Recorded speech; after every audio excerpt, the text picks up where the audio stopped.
আমাদের এই যারা পুরস্কার পেলেন তাদের জন্য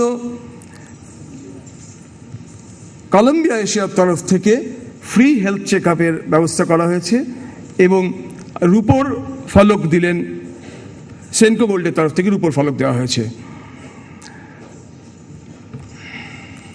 আমাদের এই অনন্য সম্মানের সহযোগী নিবেদক সেনকো গোল্ড,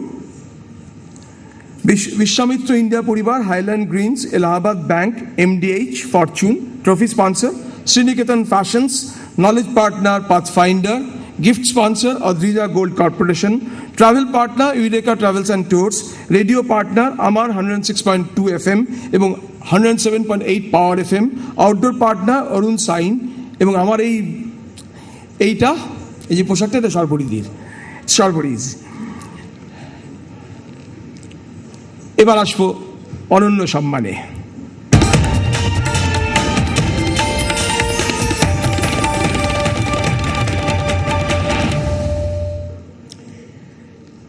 পৃথু ঘোষ নামটা চেনা চেনা লাগছে আমাদের সবার, খুব চরিত্র খুব চেনা।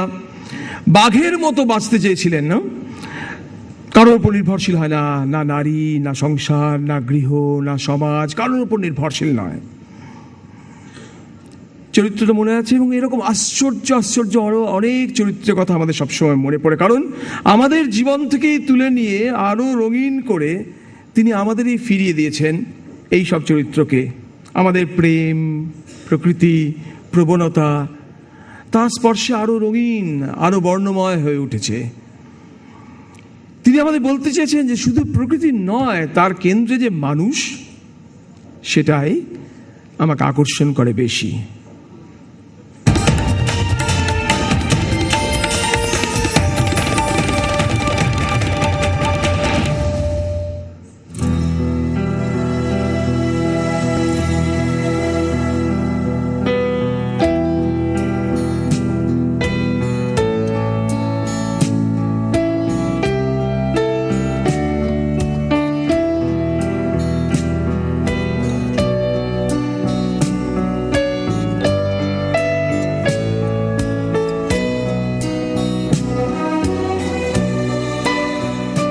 তিনি বিশ্বাস রাখেন একটি মাত্র শব্দে, ভালোবাসা। বন জঙ্গল, বাদা নদী, পশু পাখি, নারী পুরুষের মধ্যে ছড়িয়ে রয়েছে যে ভালোবাসা,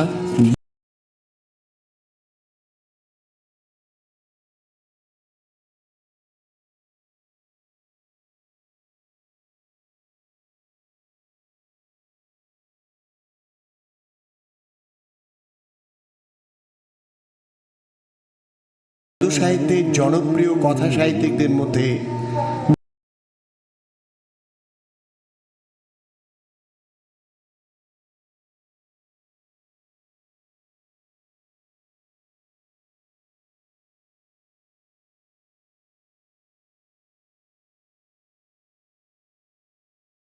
জন্ম 1936 কলকাতায়। শৈশব কৈশোরের অনেকটা কেটেছে বাংলাদেশে রংপুর আর বরিশালে।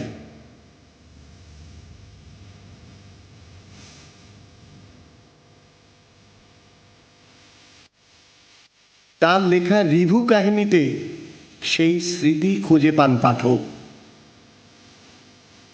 মানব জীবনের অন্তর্লীন সম্পর্ক এক নতুন বর্ণে তিনি হাজির করেছেন বাংলা সাহিত্যে।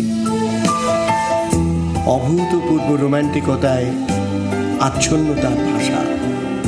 অরণ্যের সবুজ জীবনেও তার রচনা যোগ করেছে নতুন মাত্রা। সহজ, সাবলীল, জাদু বাস্তব তার বর্ণনায়। আবার বাংলা কিশোর সাহিত্যেও তিনি অগ্রগণ্য। একসময় তার নেশা ছিল শিকার। পুরাতনী বাংলা গানেও তার গায়কী তার সাহিত্যের মতোই জনপ্রিয়। বসে আছে নাগর আসার পথ ছেড়ে, পাড়ায় গিয়ে দেখে এলাম একটি ডাগর কালো মেয়ে।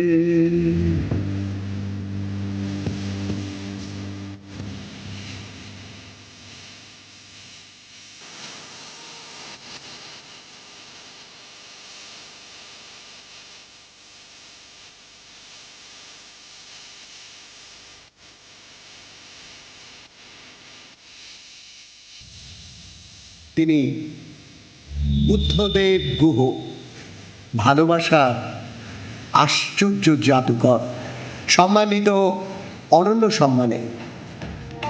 সেই নীরব নরম ভালোবাসার কারিগর বুদ্ধদেব গুহ আপনাকে মঞ্চে আসতে অনুরোধ করছি। একই সঙ্গে মঞ্চে আসতে অনুরোধ করছি স্বপ্নময় চক্রবর্তী, অভিজিৎ সেন এবং অমর মিত্র। আপনারা যদি আসেন প্লিজ।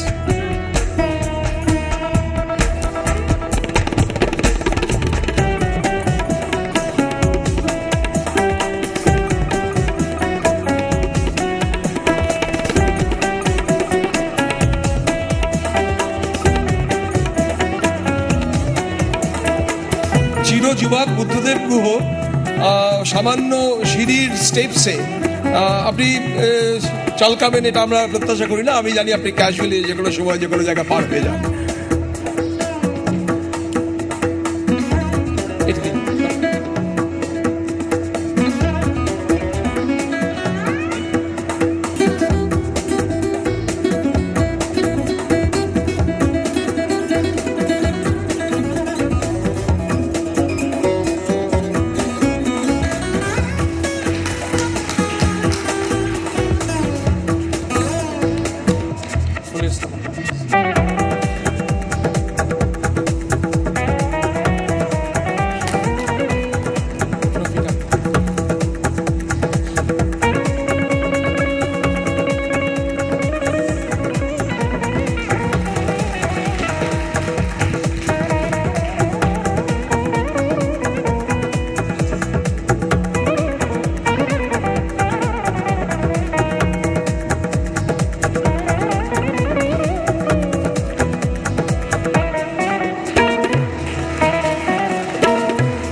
এবার আপনি আপনার উপর কিভাবে নীরব নরম ভালোবাসাকে কিভাবে ছড়াবেন, কার কোথায় কোথায় কি কি অকিঞ্চিত কর, এগুলো যদি বলেন। সেসব তো এরকম সভাগৃহে বলা সম্ভব নয়। ভালোবাসা প্রত্যেকের জীবনেই থাকে এবং শিশুকাল থেকে আরম্ভ হয়ে তা বার্ধক্যের শেষ অবধি থাকে, কারণ ভালোবাসা ছাড়া মানুষ মানুষ হয় না। আমি আসলে বলতে পারি না বলি ঘরে লিখি। বলতে পারলে তো বুদ্ধদেব ভট্টাচার্য কিংবা মমতা ব্যানার্জি হতে পারতাম।